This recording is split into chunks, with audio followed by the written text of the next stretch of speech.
오늘의 말씀은 에스겔 36장 37절 말씀입니다. 주 여호와께서 이같이 말씀하셨느니라. 그래도 이스라엘 족속이 이같이 자기들에게 이루어 주기를 내게 구하여야 할지라. 이스라엘이 멸망을 했죠. 이제 포로로 끌려가고 참 암울한 시대에 하나님께서 에스겔을 통해서 소망의 메시지를 전해 주셨습니다. 36장부터 마지막 장까지 계속 그 재건에 대한, 부흥에 대한 그 메시지를 주십니다. 36장 초 1절부터 계속 하나님께서 이스라엘을 회복시키시고 다시 일으켜 주시기로 선포하세요. 그런데 그 마지막 부분에서 이 말씀을 하시는 거예요. 그래도 이스라엘 족속이 이같이 자기들에게 이루어 주기를 내게 구하여야 한다. 기도해야 이루어 주시겠다고 하시는 거예요. 왜 구해야만 한다고 하실까요?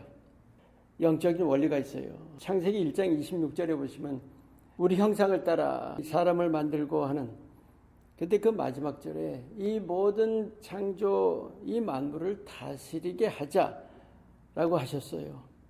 하나님께서 인간에게 관리를 맡기셨어요. 창조 세계는 인간 책임이에요. 맡기셨다는 거예요. 그렇다면 창조 세계가 오염되거나 잘못되거나 어떤 망가지는 것 다 사람 책임이라는 거죠. 사람 책임이지만 우리가 사람의 힘으로 그것을 회복시킬 길이 없어요. 하나님의 도우심을 분명히 받아야 돼요. 하나님이 하셔야 되는 일이죠. 하나님은 도우실 준비가 다 되어 계시다는 거예요. 일하실 준비가 다 되어 계세요. 우리가 해야 할 일이 뭐예요? 도움을 구하는 일입니다.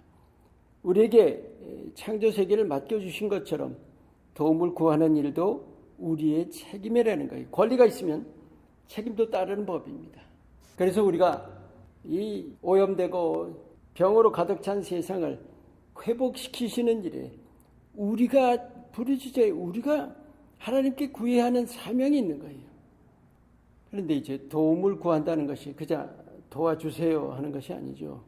잘못한 사실, 우리에게 관리를 맡기셨는데 우리가 관리를 태만한 죄가 있잖아요. 그 죄를 시인하고 반드시 회개해야 합니다. 그런데 그것이 그저 두렵고 어떤 자책으로 회개하는 것이 아니라 하나님의 은혜로우심을 신뢰하는 거죠. 용서해 주신다는 확신, 그리고 또 하나가 전능하심을 신뢰해야 합니다. 하나님 반드시 치유하시고 회복시키실 수 있다는 그 확신을 우리가 가져야 해요. 우리가 이 지금 참으로 어려운 세상에서 모든 크리스찬들이 반드시 해야 할 일이 뭐예요?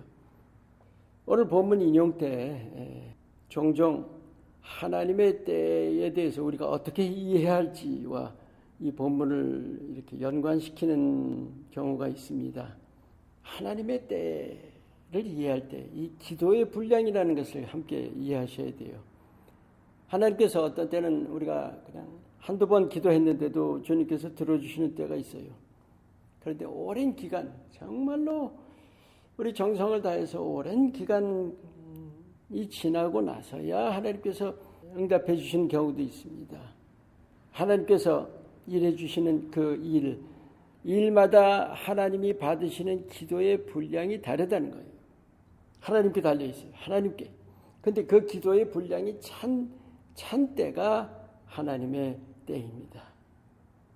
우리가 그 하나님을 신뢰하며 그 하나님의 때를 바라보고 우리가 할 일은 뭐예요? 간절히 부르짖는 거예요.